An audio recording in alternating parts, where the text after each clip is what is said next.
सभारे उपस्थित थिबा समस्त गुरुजन मंडली एवं सांग माननकु मोर साराध्य अभिनंदन। मु अंश चौधरी गायबाकु जाउची एक सुंदर पद्य। पद्यटीर नाम है तुम परी छोट पिलाटीए, जहाक रचना करछंती से डॉक्टर जगन्नाथ महांती। तुम परी छोट पिलाटीए, गाँ चाले चाटा सीए, चेहराटी तार ढौल ढौल बुद्धि ताहार सरिकिए। छाड़ी जाइतिले दिन झड़ी, बाहरिला सीए पाठ पढ़ी। बाटे जाऊ जाऊ खसी गला गोड़ मुँह मार तले गला पड़ी। गुरुजी देखिले देह तार, पानी कादुअरे सरसल।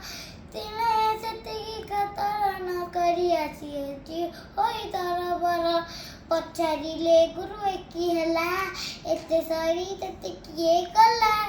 पिलाटी कहिला बेगी आसु आसु, कादुअरे गोड़ खसी गला। हेला दशहर छुट्टी बेल, साथी पिला डाकी कला मेला। बाली गोड़ी मट्टी पकाए समिए, गाँ दांड कला समतुल। या देखी लोके हेले कबा, डकाइले गुरु चाट सभा। कहिले बोली भल काम कले दुनिया रे दिने बड़ हेबा।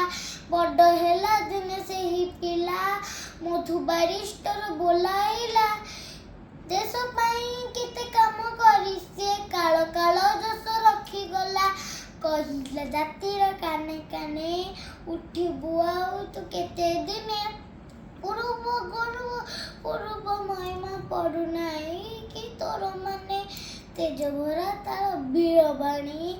नव जगल देलानी, नुआ जीवन रे आलोक देखाई। कोटि जन्म नेला टाणी, कोटि जन्म नेला टाणी। धन्यवाद।